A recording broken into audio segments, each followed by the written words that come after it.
The category is What the Trans Darlings.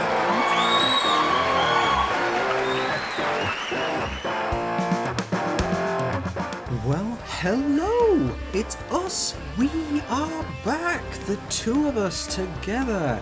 After such a long absence. Yeah, it's us! The two of us. Just the two of us. We can make it. And it, in this case, is obviously a podcast. I'm glad you stopped just about there, because that was probably about as much copyright infringement as we can get away with. That's a good point. And I particularly hope that the singing part wasn't over the end of the theme tune, because that would have sounded very discordant and probably not much fun to listen to. So how are you, Michelle? I'm alright. I'm still recovering from what I was talking about last time, because Yes. I was there for a very long time, as I said in that, and I pulled some muscles, because I'm 36, you know. Yes. Crazy stuff. I'm no spring chicken, like some of the listeners out there. Yes, indeed. With their Snap Talks and their Fortnites. I don't know what you're into. I'm sorry, that's very condescending, people out there. But yeah, how are you doing? How's it been? All right, yes. Obviously, I think, as you, dear listener, will have noticed, we took a bit of a break. And we recorded a whole episode about why we were going to take a break. And then life just got in the way, and so now we are re-recording that episode, but we're going to talk about why we did take the break. So we've just moved it from future tense to past tense, but essentially it's the same content, but you'll never get to hear that episode. Yeah, the only thing you're going to miss, dear listener, is the sound of me breaking down halfway through. I mean, I think that's a good level of where I was at and why the break was needed. Quite. But let's start with you, Ashley, because you had stuff too. You had some interesting reasons as to why you needed to step back for a while. Yes, well, I mean, you say interesting. It's not that interesting. And I don't want to be that person that whenever someone asks how they are, they just spend ages and ages talking about their medical problems, because we've all worked with that person. And, if you even so much as ask them how their weekend was, they chew your ear off for 20 minutes about how, I had to go and see the doctor and they told me this, but they've changed my blah, blah, blah. It's like, okay, all right. Yeah, thank you for talking for an hour about your kidney. Quite, kidneys are fine and indeed delicious, but... you're not that interesting to talk about for an extended period of time. However, legit though, unfortunately, over the last couple of years, the strength in my legs, both of them now, used to just be the one, now it's both of them, has degraded. And it's there, so I have a balance problem. And I have a pain problem, essentially. And I've been given some very hefty painkillers. Not the fun kind, unfortunately. It's not diazepam or something, which just makes you, giggle all the time. That stuff. It soothes the pain of the body and the mind, that stuff. Yeah, it's like an existential painkiller. But unfortunately, they didn't give me any of that, the sods. And I've been starting physio, which has been fine. But, the routine I've got to do, I've got a resistance band, so I put that around my legs, and then I do leg movements and stuff, all this exercise, which has not been basically it hurts essentially. But the last time I was at physio, and actually I think this may be the first time I've mentioned this to you, Michelle, the physio guy mentioned potentially something very unnerving. We think this problem might have a neurological component, so I'm going to have more scans and more blood tests to try and establish some things. But obviously, as soon as you said, it might be a neurological problem, it sounds like it could be da-da-da-da-da-da, and then listed off several really scary fucking things. And I was like, oh, good. Well, it'll be nice to know, won't it? It won't be nice to know if it's something unpleasant and degenerative, for example. That's always been one of my worst nightmares. But I don't know yet. And so there's this kind of limbo at the moment, this kind of extremely... unpleasant sense. Yeah, if I'd known this beforehand, I wouldn't have described your situation as interesting. Yeah, I would have chosen a different word. Sorry, yeah. So, No, I'm sorry. I was belittling your situation. Some people do find it interesting. I'm sure this would be fascinating to a neurologist, but I would like to speak to one. So, if you're a neurologist, tweet us at @whatthetrans. And Yeah, okay, that's a good shout. If anybody is a neurologist out there, seriously get in touch. Yeah, because I've been waiting for months. But so, unfortunately, that has had a serious impact on my life and the things that I'm able to do and how quickly I am able to do them, particularly when it comes to, walking somewhere, I walk with a cane now. So that's fun. I'm 36. I was hoping I could get another 20 years or so before I had to start walking with a stick, but no, it's arrived early. Never mind. However, in deference to who I am as a person, my walking stick is purple. So, if I've got to use it, I'm going to bloody well style it out. I've seen pictures, listeners. It is a rad walking stick. Having to use a walking stick is not always the best thing to happen. But if you're going to have one, you want Ashley to be your walking stick recommendation person, because she's really you nailed it. You nailed the walking stick. Yeah, I got the right one for me, didn't I? And it's the right size as well. Anyway, so that's been one thing. But obviously, when I say it affects my life, it has been affecting things. In the time that we've had off, there's just quite a lot to go into in a sense. I've done a tour with the band and I've started a new full-time job. Now, the whole leg pain unpleasantness thing has affected both of those things quite seriously in some cases.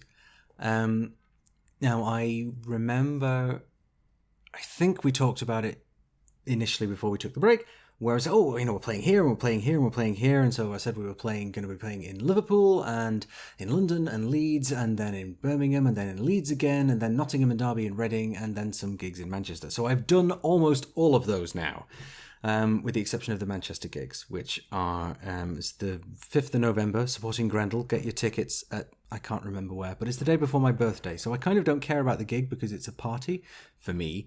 Don't tell the rest of the band I said that. Oh, damn it. You're listening, aren't you guys? Sorry. Anyway, so I did all of those gigs. And so here's an example of what I'm talking about. We were walking on stage in London, right? So we're playing at the Academy, the O2 Academy in Kentish Town, which is easily big venue. By quite a long way, the largest venue I've ever played in. Yeah, I saw Refused play there on their Reformation tour. And if people who don't know Refused, legendary hardcore punk band.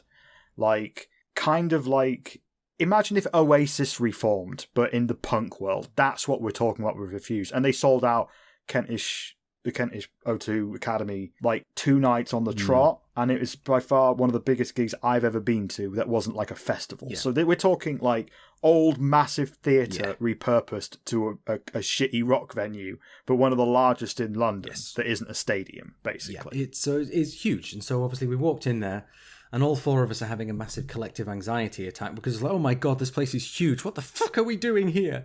But basically it all went well, except for the part where, having foolishly decided that no, I'm going to walk on stage from one side of the stage to where I'm going to stand when I do the whole bass playing thing, I am going to walk across the stage without my stick because I wanted to look strong and confident, and basically I tripped over a cable and I went flat on my face. And this is the first thing that happens, right? Before we've played a note, we've got the intro tape going on, so the clock is ticking in terms of us getting into position and getting our instruments on and warmed up. Warmed up? What? These things don't have tubes in them. And then the first thing that happened... I can imagine that is the worst thing. That is the opposite of what you wanted to happen. That is absolutely the opposite of what I wanted to happen. So I ended up with this fucking massive bruise that showed up a few days later. But also then the very first experience that the London Kentish Town crowd of the HRH Goth Festival 2021 had of St. Lucifer is the bass player fell over. And it's fucking embarrassing is what it is. So that kind of sucked. But so then, in great pain, in even more pain than usual, I did the gig. And in fact, the pain it made me concentrate more. It's no, just concentrate on bass playing and don't think about anything else. And I played the show of my life, basically. And then the next day we were traveling up to Leeds. The traveling is a whole odyssey in itself. The train we were on was far too small for the number of people that wanted to be on it because bunches of trains had been cancelled first, and then the train hit something. We think it was a branch, but we heard the impact, and then the train stopped, and the driver said there has been a collision. And then, yeah, I know, it was the journey from hell. I'll tell you about it after I've had several stiff drinks at some indeterminate point in the future. And then it sounds like a very mixed bag because playing a festival like this. Huge. In a venue like this with so many people there, it must have 3,000 capacity. Easy. Yeah. So we worked it out. We figure we played to about 4,000 people over the course of the weekend because bloody hell, that's like what this podcast gets on like a slow week. Like nice. That now you can visualize our audience. God damn. Well, so London was the bigger venue, but Leeds had more people in it. I think people in Leeds just get started on their gothing earlier on in the day because like we were playing at like 3:00 in the afternoon, so we weren't expecting it to be, you know, a completely rammed to capacity venue at that time of day because it never is. Yeah, I always see more goths up north. I almost never see them down here. I don't know what that means. Well, it's wearing black, it just keeps you warm. Yeah, true. So, yeah, that was a heck of a weekend, essentially. And so we've done a few more gigs since then, you know, but unfortunately, it's like, in a sense, we've peaked too early. You know, because we've done these gigs, these big gigs, the biggest of our lives. And then the next weekend we were playing in Blackpool with maybe a couple of dozen people there total, including the other bands. And I was like, well, this kind of feels like a step down somehow, you know, but it was still fun. Still a good thing to do. That reminds me of something Bill Hicks was saying. Like Bill Hicks, I mean, there's going to be people out there who don't know who he is at this point. Because he was like the legendary comedian of his time in certain places. In the UK, he was selling out the Dominion Theatre in London, which... for years and years and years, that place had like the Queen musical. Like we're talking proper theatre. And he had a run there that sold out in like the 90s. Then he went back to Texas, where he's from, and was playing in bars. Like, I think from what I've heard, it sounds like the performer life can be like that. Like you're playing to 50,000 people one day, then suddenly you're playing in the fucking Slaughtered Puppy in Croydon or something. Is that an actual pub? In Croydon? No. Okay, that's, Slaughtered Puppy is like slang for basically a pub where it's dangerous to be there. Oh, yeah, okay. So there's a few of those. There's a few Slaughtered Puppies in, well, every town I've lived in now, I think about it. But anyway, so that's been a lot. But obviously, in terms of being on tour while also, you know, using a stick, it's kind of like everybody else has to do the heavy lifting, and I feel bad about it because normally I'm like, right, yep, I'll help with that keyboard stand, which is ridiculously heavy given it's just a friggin' stand. I mean, I can understand why you'd feel bad, but also if somebody else in the band was wrestling with a disabled status that is relatively new, how would you be to them? I would do all the heavy lifting. Yeah, all right, fair enough, but it's a done thing. You count. You count as a person that it's worth lifting things for. So it would seem, yes. So that's been quite a time in that sense, because the other thing that happened, as I mentioned, at the very start of September, I started a new job, full-time. Yeah. Full-time job. And so this is for the Mines Advisory Group, who they clear landmines, basically. Not from Manchester, obviously. There's not much call for it around here. Maybe if you get across into Yorkshire, there's a few out there. But no, I'm kidding. But so worldwide, there's a few thousand staff, and so they've got people demining teams based in Cambodia and Vietnam, Laos, Iraq, a couple of places in South America where there have been border disputes, you know, and projects being spun up and spun down all around the world quite a lot of the time, and it's quite a very interesting thing. So it's a very interesting place to work, and the job that I do there is essentially it's very administrative, which is where my working life has taken me for the most part. Hold your surprise, listeners, that such a person as me could end up in admin. Yeah, but as admin jobs go, I mean, obviously the day to day, you're doing admin. There's going to be parts of the job that are boring because every job has a boring component to it. But as causes go, yeah, it's unambiguously good because landmines suck. They're the worst. They're one of the worst things that's ever happened. Yeah, to humans. They are pretty bad, and and you're like administrating for a team that is removing those bad things from the world. That's pretty rad. It's not bad, is it? And so I've learned more about explosive weapons in the last couple of months than I ever really wanted to know. And just on my first day, I walked in and there's a couple of display cases in the foyer bit of the building which have got landmines in them, obviously thoroughly de-explosivified. You know, they're kind of just the shells of the things there, but they're just there for display purposes.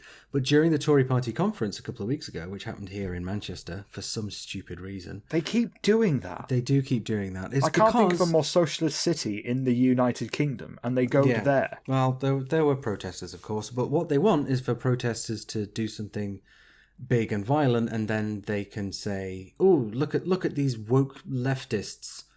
We have to do something about them." But, anyway, leaving that aside for a moment, we did have some MPs come slithering into the office, and so we put out the display, which is basically designed to shit people up good, which includes some of these explosives and explaining what they are and where they came from and that sort of thing. So I stayed away from the part of the office that they were in because, they're Tories, and they may be nice actual people, but they're still Tories. So somewhere deep within them is a black heart of pure spite, greed, and evil. Yeah, I've met a few Tory MPs and had an inkling of like for them, and then I did the thing where I looked up their voting record and suddenly was like, oh, well, okay, I understand that it's more complicated than that. You have to toe the party line of the party you're in, but you made a decision there. You chose that, and I can't necessarily get behind some of the things you have done. But yeah, like, I know what you mean. It's one of those things where sometimes you can meet a person and it's like, all right, like I got on with, and this is probably a cancelable moment, but I was at an event and I was sat near a guy who's from the north, really funny. Halfway through the conversation, found out he was the deputy leader of UKIP. Now, this is UKIP before now. This is UKIP when they were racist on the verge of far right. Like, they were trying to be a populist anti-EU party then. They've now become something else, almost certainly outright fascist, which wasn't necessarily the case in 2015. At that point, they were fash-light. But yeah, it's one of those moments where it's just like, oh my god. Like, we didn't joke about politics or anything. We were at a fancy dinner at the Foreign Office when I was still at Pink News, and I was just like, oh no. Horrible sinking feeling. Oh no. I asked him, like, how could you be in UKIP? And he was like, well, we're socialists. And I'm like, you know nothing about politics. Yeah, man. Christ's sake. But yeah, anyway, sorry. So there were MPs that came to your office and you decided to, for your own sake, steer clear. I just stayed out of the way, yeah. But I mean, apart from anything else, this is my first full-time job in a couple of years now. I've worked part-time and I've done freelancing and stuff. But this is my first full-time job in a couple of years. And I don't want to get myself huffed out of the door by insulting the powers that be to their faces. And I just thought it's probably just easier if I just stay at the other end of the office, away from the entrance, and don't go anywhere near them. But, so here's the thing. The office is not very far from where I live. So I walk there.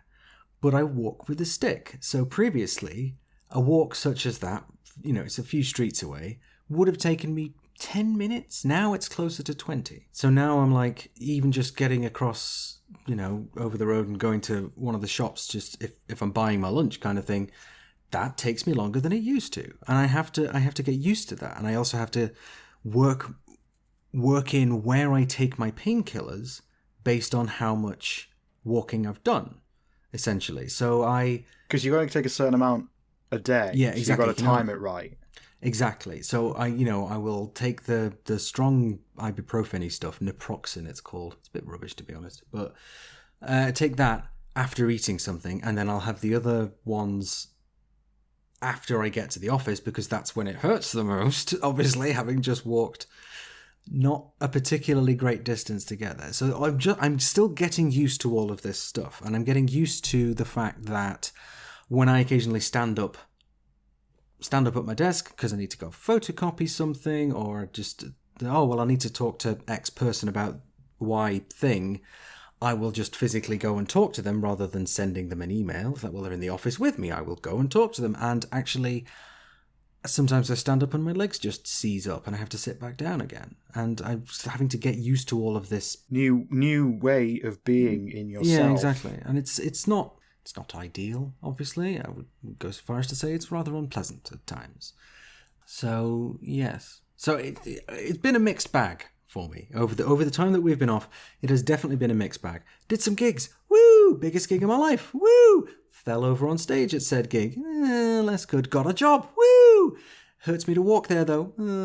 It's just lots of... It's a balancing act, isn't it? So, well, there is an angle on the health thing where them knowing what's going on may lead to measures that might improve the situation.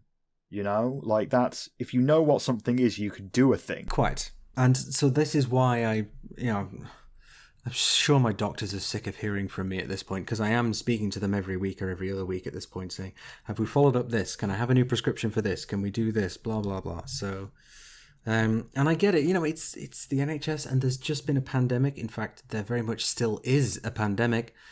Which has caused a lot of fuckery and obviously defunding for many, many years by a Tory government that wants a private healthcare service so they can make even more money to fill their fat fucking skins with. Boo, here's those rah-rah fucks. Yeah, indeed. So they can, fuck pigs and lie in the press with impunity. Usual Tory stuff. And I just... Was there a new pig fucking controversy? Oh no, it's still the old pig fucking, but you've got to admit that is significant. That's a thing. That's a stink that David Cameron is not going to wash off. And nor should he, frankly. Well, I hope he did. I hope he had a shower at some point after he did that and went into politics. Well, it's just David fucking Cameron. He started this whole Brexit nonsense that we're still dealing with, and he basically said, "Oh yeah, well we'll honour the result of the referendum," and then so he's initiated the process, which has brought us to this racist abyss, and then he fucked off while humming a tune, and it's like. Yeah, I remember that. He was literally humming a tune. He got hot mic, still had a hot mic on. Yeah, exactly. It's like, what a buffoon. But here's something that Freddie McConnell pointed out recently that really stuck with me. He said, the Conservative government of 2016 was better on trans issues than the Labour Party today. And I was like, damn. That's a thought that's gonna fester, to quote Josiah Bartler from The West Wing, which I've been watching a lot of. I shouldn't. It's a bad show. It's really sexist, but I love a turn of phrase, and they have loads of them. But yeah, that really stuck with me as something like how fast things have turned. But that also gives me hope in the other direction of how fast things have turned that way. Things can also turn equally as fast in the other direction too. I mean, we can but hope. So what I've noticed with, being back at work and also with the interactions that I'm having with my friends that I've had for a long time, like, when I've been around when I've been off on tour, I've had friends in this or that city who I've met up with because I'm there, and it's like, oh, I haven't seen you in years and there was just a pandemic. How are you doing? I'll get you a free ticket to the gig kind of thing, and then we'll go for a drink afterwards. I say go for a drink. I had lemonade the entire time. I haven't had very much alcohol in months. It sucks. But the conversation about the future has changed. Because it used to be, I'm going to do this, and everybody's optimistic and hopeful, and now everybody is just very casually making jokes about shuffling off this mortal coil. Shall we say? We're all just kind of... more apocalyptic talk. Yeah, exactly. We're nihilistically... It's all gone very bleak. In a sense, the kind of humour that we're... I've noticed that too. Yeah. And, it might just be me and my circle of friends because we're all gothic in it, which we're totally not. I mean, I'm wearing a pink T-shirt, for Christ's sake. But, this kind of the tone that everybody is adopting seems to be very... fatalistic at the moment, and this is occurring to me now, and I'm saying it now because when I was at work earlier today, it happened a couple of times with a couple of different people who obviously I don't know those people particularly well. I've only just started there. They're certainly not my old friends, and yet they're doing this very fatalistic thing too, and that's probably not good for our collective mental health. So yes, the Tories are bad for the collective mental well-being of the UK. You heard it first here. I actually very much don't think you did.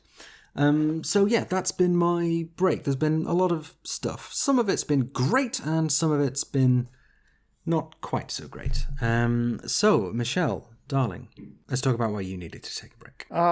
Well, the long and short of it is I lost my cool, is one way of putting it. I was having an issue where... I think that's understating it slightly, darling, but yes. Yeah, I went full black pill, to use a certain phrase from a certain community of people who desperately need help in some way. because I was looking at the abyss of transphobia all day, every day, not taking breaks, not looking after myself, not eating sometimes, and eating way too much other times. And I sort of realised that I was reliving stuff. That was a big moment, realising that, because I would go through these periods of like, you know, oh, it's going to be great, it's going to be fine. But then I couldn't face anything. I must have cancelled recording on you about 20 times. It must be like that much, trying to keep going. And sorry about that, by the way. I was barely keeping up with like my messages. Messaging people on WhatsApp and Signal suddenly became incredibly hard. It was like my body wouldn't let me do the things I wanted to do anymore. My body and mind was taking over and saying, no, are you kidding? Look at yourself. Like, I was not right. And it's probably, you could probably track that by some of the output on what the trans things at various points. Like, it was not good. I needed to basically relearn how to do everything. I had to change a lot of things in how I did things. Almost immediately and almost everything. But yeah, it got rough. Like, there were times where it would take me a week to get back to people, which was, I've not always been great on messages, but I would get back to people within like a day before. This became, doing the simplest things was a challenge, and it was burnout. It was burnout in its medical sense. Like, I needed to stop. And one thing, doing one change helped the most, which was, after doing work things like this, absolutely, for at least 1 hour, do something else. Who'd have thought it? I know, it sounds so obvious, but it wasn't to me. Like, play a video game, watch some Marvel Cinematic Universe bullshit, go see a friend. Just lie in bed and listen to an album you like. Just nothing great, huge or expensive, but something. And that has changed so much in itself. Getting enough sleep, eating meals that aren't delivered to you by someone that are just all salt, saturated fat, and delicious.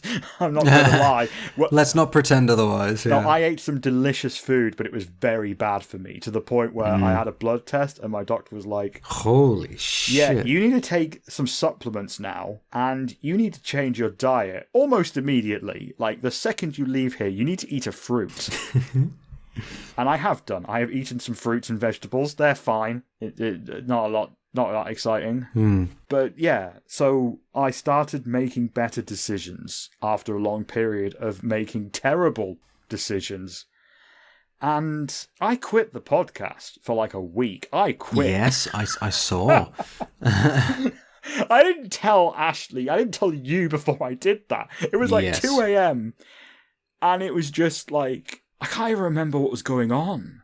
There was some fucking drama happening. Some turfy bullshit. I was trying to keep on top of. And then it was just like, I can't do this anymore. And I was half right, because I couldn't do it like that anymore. I could still do it, I've learned. And this is where the story turns from me being, you know, black pill, burnout, depression head to, oh, okay, I can things. I can do the things. I can things do. Turned out I just needed to change up what I was doing. So what happened was I just decided to start writing articles and changing what the trans.com into quote-unquote media outlet, essentially news blog at the moment, and just start writing stuff out. And then with that, I wasn't reacting to the horrible things. I was making my own stuff. Yes. Like, going to people, talking to them more, which I've always been doing. I've always talked to people about cool stuff, but I was going to people and being like, are you doing a cool thing? I want to write about that. And I would write about the thing and put it out there. And the response has been great. Like, nothing's gone viral or anything, but, you know, hundreds and hundreds of people have been reading and stuff and being like, oh, that sounds cool or whatever. Like I talked about extensively last time, went to the LGBT Alliance conference. I don't think that was being a thing I would have done before. And that was again, like doing Trans Pride London and other events like that, going to trans people and seeing the cool shit they're doing is like one of my favourite things in the world. So that's going to be what I do. I'm going to do that and write about it and talk to my friend Ashley, talk to my friend, about things that are important. Yes, you. I don't know. I still don't know how to do this. Because you're sat right there. I'm going to say talk to you. But then there's also loads of people listening. Who am I addressing? I don't know. Making up as I go along. But yeah, still going to talk to you once a week about stuff and round things up and do all of that. This isn't going to change. But also, I'm going to go and look at some cool shit. Mm-hmm. And you're also going to take time off, Michelle. Yeah, I'm also going to do that. Like, I've been watching Loki again recently. I really cannot stress that enough. You need to take... Yeah, that was something I should have maybe started doing a year ago. I did try and tell you, honey. Yeah, you did. I remember you have. You have done that. But yeah, I've completed Resident Evil 2 on Nightmare mode. Nice. Hardcore mode. Nice. You know, that's a thing. I was working on that a few nights, and it was a lot of fun. Me and Leon and Claire, you know, taking down zombies and taking down corporations. The Resident Evil series, anti-corporation, anti-capitalist from the 90s. And anti-zombie, specifically. Yeah. It was always the thing when people would be like, as a business model, the villains in like the early Resident Evil games are the Umbrella Corporation, who keep making viruses that turn people into monsters, and they want to sell those and use them as weapons. A lot of people, like, when those were happening, were just saying, it's unrealistic. What corporation would do that? Well, today, you can see that happening. Have we got a story for you? It's called the iPhone.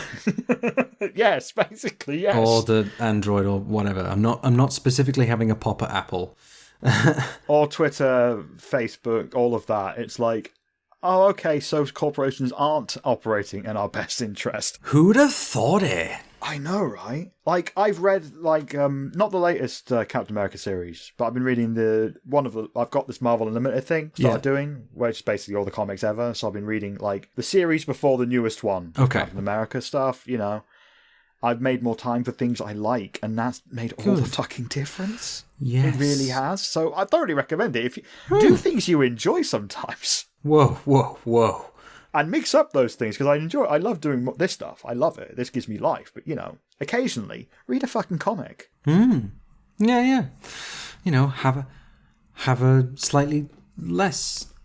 have a nevertheless delicious but not incredibly unhealthy meal, because it turns out those things do exist, although honestly you do have to put the work in. Yeah, I've been putting the work in on some Jack Monroe recipes. Nice. I actually finally made a fish stew out of nothing but tinned goods that is great. Well, I say nothing but tinned goods. The fish was frozen, but I did cheat a little bit. I mean, it's food, right? You need to eat it to sustain yourself, but it doesn't mean that we have to shovel the same flavourless glop into our mouths day after day. Oh, it was so great. It was like lemony, tomatoey, spicy, spuds, carrots, and fish. It was just delicious. That sounds great. It's like a Catalan fish stew, they called it. It just reminded me of, like, when I was off on the tour, as I mentioned, we played in Blackpool, and right opposite the venue, which it turned out I'd played in this venue 15 years ago in, like, probably more than that actually, in one of my previous bands, and it was completely different back then, but the takeaway over the road was still the same, and I'd forgotten what basically, and I had the blandest fucking chicken burger I've ever had in my life. I was like, can I have a spicy chicken burger? It wasn't even the slightest bit spicy. They didn't put salt on the chips. It's like, you're a takeaway in a seaside town. You're supposed to use salt at least, you know, like... What time did you go in? Sort of 10 o'clock at night. Yeah, some people are going to be drunk at that point, so they probably stop trying. It's just like, we don't need to try now. Yeah. What are people going to do? Come back and complain? Yeah, true. Yeah. Anyway, sorry, that was a bit of an aside. But yeah, eat delicious food that won't that you like. your lifespan by a decade, and make your doctor's eyebrows raise when they look at your numbers from your bloods. Yeah, it's always fun to watch that, isn't it? So, but yeah, we haven't really got any news roundup. No, we don't, do we? We could talk about the fuckery of the press, because there always is. I don't know what fuckery of the press there's going to be when this comes out, but right now there's fuckery in the press from BBC News that is ongoing. Mm-hmm. They did a shitty article. You know what? Let's just not. You know, people already know about it at this point, and I don't want to talk about it or think about it ever again. No, neither do I. Neither do I. But there is a story that we do have. But there is a story that we do have. I want to thank Keenan for being very patient. Very, very patient. This has been sitting on my hard drive for about 2 months, give or take. So thanks, Keenan, for being so patient. And the story goes, I got wind from a immigration justice group, some really cool people, and they were just like, got a trans guy at a immigration centre. Is there anything you can do? And I was like, at first, okay, I'll go down there and talk. I'll go down and talk to him. Got some stuff here that I'm not using. I was going to charity shop and bring some to him, see if he can use any of it, you know, that kind of thing. Then, like, the morning I was going to go down there, I realised I co-operate a media outlet called What the Trans. There may be some benefit in me doing a journalism, telling his story in some way. So maybe I should do that. And I didn't want to, like, use him for content, but I also didn't want to leave this idea around. So I asked him, and I asked the immigration justice person I was talking to, and they both said yes, that it would do something. So that's what I did. I went down there. And eye-opening is the word, because I've seen the pictures, I've read up about the centres in the UK, or let's call them what they are, kind of concentration camps. Yeah. That's a loaded term, comes with a lot of historical connotations, but I mean that in its classical sense, as in, you concentrate a bunch of people into a small controlled area. That's what it is. But there's a difference between reading that and seeing it. For sure. And this place wasn't particularly great. The food came up repeatedly when I talked to people about the food not being great. People being stuck there for months. It was like some kind of Kafka-esque nightmare for a lot of people. But I went there to talk to one of our own, Keenan. And at that point, he was not doing well. Here's my chat with Keenan that was facilitated by an interpreter. So, Keenan, thank you very much for talking to me today. You're welcome. Why did you decide to leave Saudi Arabia? المملكة العربية السعودية ما تحفظ حق الترانس. Okay, he left KSA because he is transsexual, and everyone they are not saving his own right to be transsexual. That's firstly. Secondly, every day at his work, they are just saying that he's a male that wearing a woman clothes, and they trying to attack him, and they are calling the police to arrest him. So there's no right for him there to live, even with his family, with friends, in the street, in the work, in school. Every side he must enjoy. And my family no transgender. Transgender family. أنا حتى عائلتي ما بتقبلتي وممكن أقتل من قبل عائلتي. Okay, he's saying that also his family that must be supporting him, they are against him, that firstly. Secondly, for them as a transsexual is something shame.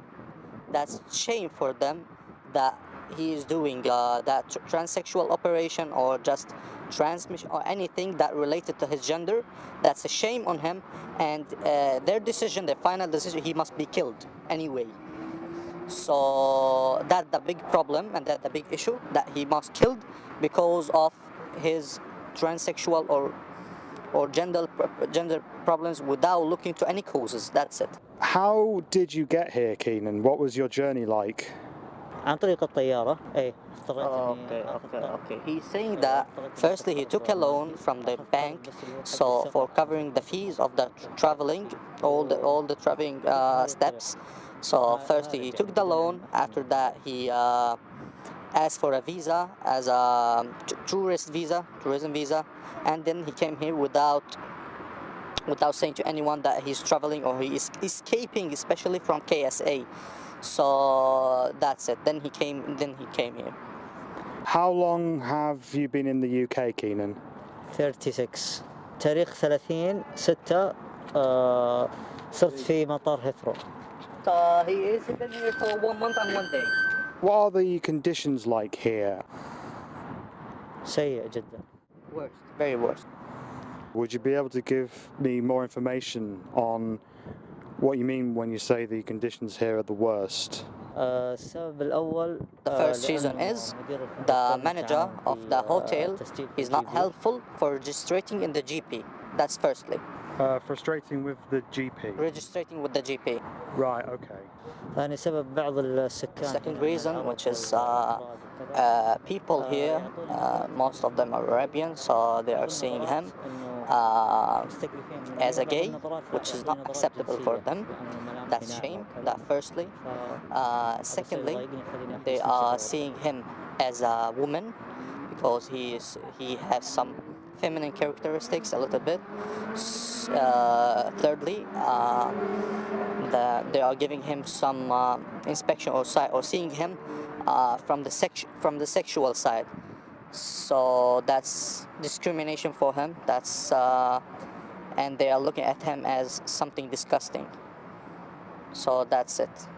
That's all. He used to lock the door all the time. He is being only in his room without going out, without dealing with anyone, without having any conversation with anyone. Because of that, he got depression, he got depressed, and he has the document or that proves that he has a big depression. He's depressed. That's it. Do you feel safe here? نوعا ما لا. No, of course I'm not feeling safe. Do you feel that the staff here are doing all they can to protect you and your safety? Okay, he is saying that all the stuff are good except the reception. They are not doing their job for him, or just they are not feeling with him for what he is facing. Even though before the last week, he got unconscious. He lost his consciousness. No one helped him at the reception. Only the security guy. I don't know all of that. By the way, I don't know that all of that is happening, and what is his case or something. But he's saying that everything is good except the receptionist. So what is your current status when it comes to claiming asylum? Have you made an application, or are you waiting to hear back for an application? Where are you when it comes to the application process for getting right to remain in the UK? ما وصلت ولا مرحلة. تواصلت مع المنظمات. He's saying that he begged for help from many organizations, from many charities, from many people here in UK, but no one get back to him. And also he sent all the proofs that proved that he was fired out from his job at KSA. No one helped him there. He's gonna be killed if he goes back to there. And here there's no steps there. He didn't make any steps, so he's on zero. He didn't make anything in his application because no one is helping him. Even though he sent all the proof that prove what he's saying. Have you heard from anyone inside the NHS, the National Health Service, saying when you are likely to receive treatment for your mental health issues, your depression, your diabetes, and also getting access to hormone replacement therapy?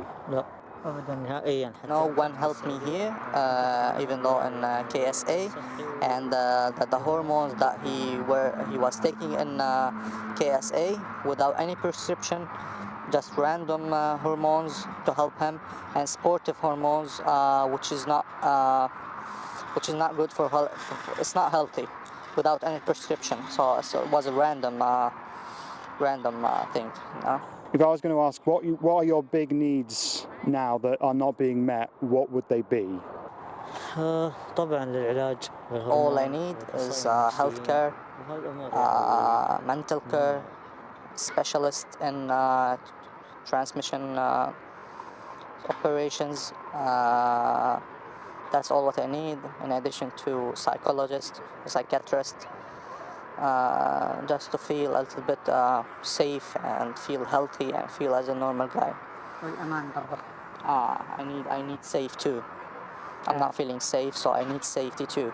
Do you know any other transgender people where you are staying now? Are you interested in finding and getting to know some trans people in the UK?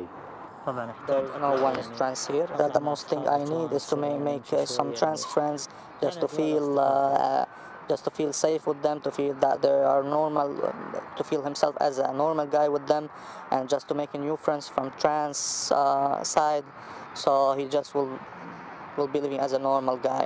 That's all what I need. If you wanted to send a message to British transgender people, what would you want them to hear? أتمنى لهم حياة سعيدة وأتمنى أنهم Firstly, I wish them a very good life, a fantastic life. I wish all of them peace life.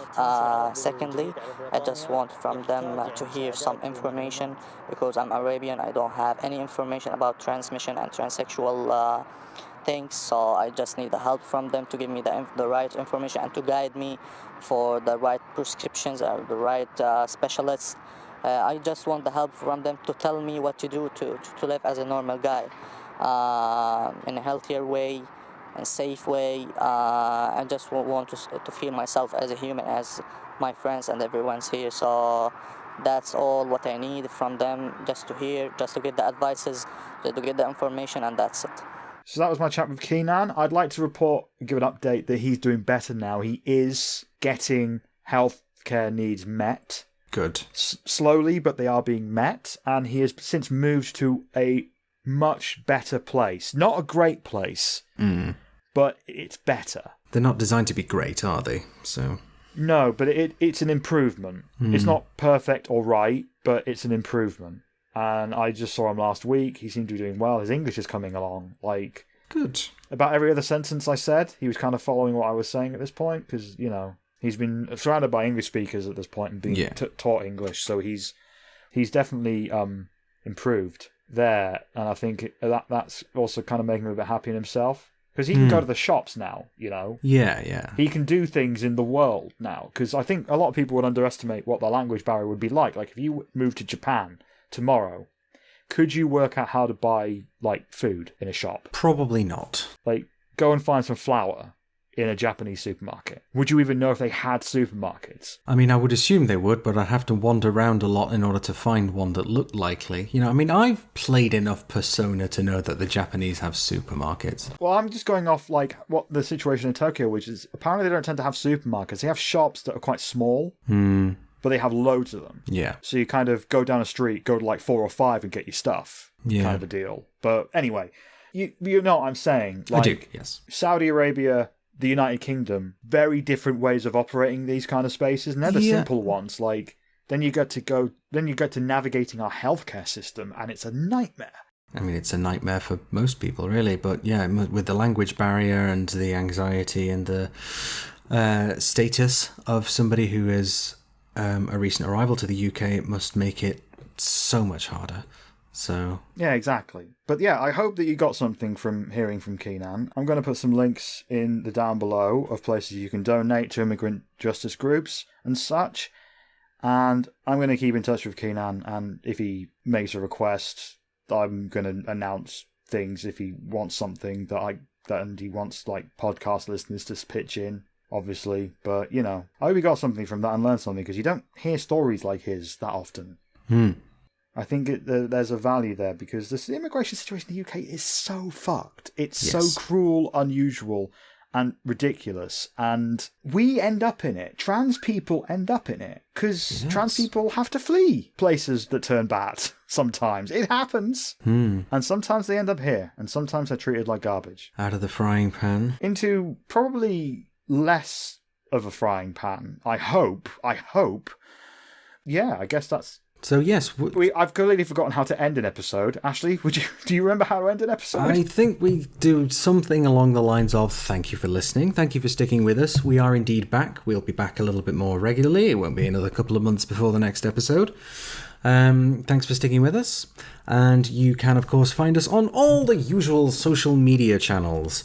So we're, of course, on Twitter at WhatTheTrans. You can find us on Facebook, if you even still use Facebook, /WhatTheTrans. You can find our Patreon, patreon.com/WhatTheTrans. And, of course, the WhatTheTrans.com, where Michelle has been putting all sorts of lovely, sexy articles lately. And I will eventually do one myself when I am less tired and in pain. So probably never. But I will at least pretend that I'll do it. And if you want to write something, get it off your chest. This is an unpaid deal, but send you a pizza. Yeah, we absolutely will send you a pizza. We can send you unhealthy food. That's about the level of expense we can afford. Even though we were just advising people to not eat unhealthy food, we will send you some unhealthy food. But healthy food. I mean, there's got to be some healthy food you can get delivered to somebody's house on the other side of the country. That's got to be a thing. Presumably. I guess if you would like an iceberg lettuce sent to your house, please write for our website, whatthetrans.com. Go to whatthetrans.com/contact. You'll find an email address there you can email, and we'll, work with you on getting some copy into the world that you want in the world. Absolutely. And it won't be unpaid, but it won't be money, because we don't have any. Well, that's not true. We have all these lovely patrons we'll read out at the end that give us money all the time. That Indeed. I did utilize some to get some supplies. Like, I'm just going to show you now, actually. People can't see this, but look, I got a fancy selfie stick. Oh, I see. Yeah. Oh, for when you're filming interviews and stuff. Yeah, I'm hoping that I can use this, because when I covered the LGBT Alliance thing, it became very apparent that my current setup for that kind of thing was not going to work. I see. So I figured, this was like 20 quid, this stick I'm holding that people can't see, and it's got a button, so you can extend it, but you can press the button, and it records. I can confirm that the stick does indeed have a button. Yeah. Oh, there's another button. What's that do? So what? Oh, it's a light! Whoa, that's amazing! Sorry, I really wish you could see Michelle's face just now, listeners, because the expression of joy that kicked in when she, oh my god, it's a light! I've only used this during the day, and I didn't read the instructions. I didn't know that was a light. Wait, do I have to charge this? I mean, presumably. Okay, you know what? I'm gonna figure this out when we're not recording a podcast. That sounds like a splendid idea. That sounds like a splendid idea. Also, if you want anything that's not an item of food delivered to anywhere in the country, do just let us know, because I've been looking for an excuse to test my new trebuchet. Anyway, I'm kidding. Don't knock down people's houses when they're going to write stuff for us. I don't have a trebuchet. I've not finished building it yet. And, well, I had to dismantle it all because we're having some work done on the roof, so I didn't want anyone to find it. Anyway. Bastards. It's all planning permission these days. You can't have a trebuchet on the roof anymore. No, so the reason we're having works done around all the outside of the building is because they are removing cladding. That particular type of cladding that lots of buildings are... Fucking plot twist. Are you kidding? No, I am not. I'm glad they're removing the cladding, but Jesus fucking Christ. Well, because it's the bad kind of cladding that can cause a real problem in a high-rise building, and I'm on the 9th floor here, so... Yeah, you live in a castle in the sky. Well, and... The pictures you've shown me make it look incredible. It doesn't look like the kind of place that would, chump for cheap cladding. Well, it was built in the 90s, man. It was all... everybody wanted to save money. Anyway, God, the 90s, everyone was a sex offender and dressed really badly. Yeah, well, we definitely dressed really badly. I don't remember being a sex offender on account of being, a child. Well, we were at school. Yes. It was like all the adults of that period have come... That's another episode entirely. We should just end... We should absolutely end this before it becomes midnight. Yeah, that's very true. Thank you for listening, everyone. Check out whatthetrans.com for article things and What the Trans and all the social stuff. And, yeah, see you soon. Bye-bye. Bye-bye.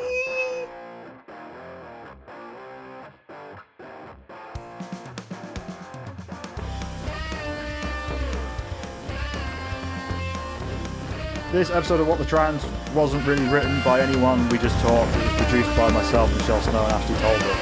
And we'd like to thank our wonderful patrons who give us money so I can buy selfie sticks I don't understand. So, thank you, Stella, Michaela Irish, Cindergosa, Rebecca Prentice, Charlotte Torley, Victoria Jack, Graham Mulholland, Crazy Richard, Dan Oblivion, Georgina Young, Ty Griffiths, Florence Stanley, Riley, Helen _ Mallory Moore, Chrissy Jarvis, Stuart Gray, no gay, wait, Nick Ross, Alex Chalkley, Sim, Melody Nix, Zoe Laura Meyer, Fiona Puncher, John, Lynn McKay, Nick Duffy, CB Bailey, Gordon Cameron, Peter Kimball, Rachel T.S., Wen Witherup, Vic Parsons, Tila Wild, Atom James, Vanessa Billington, Rowan Littlejohns, Desiree Markland, Patreon user, Derek Victor, Sarah Bedful of Dogs Halliwell, Emma Doyle, Owen Willis, Catherine, Mina, Elliot McVeigh, Cassius Adair, Tuck, Melissa Brooks, Ian Coomber, Maddie Bell, Karakin 12, April Heller, Sophie Lewis, Alexandra Lilly, Claire Scott, Ariadne Pena, Lauren O'Nions, Mara Reynolds, Bernard's Pink Jelly Bean, Lenos, and Chris Hubley. Thank you so much for your support. See you next time. Bye-bye. Thank you, bye-bye.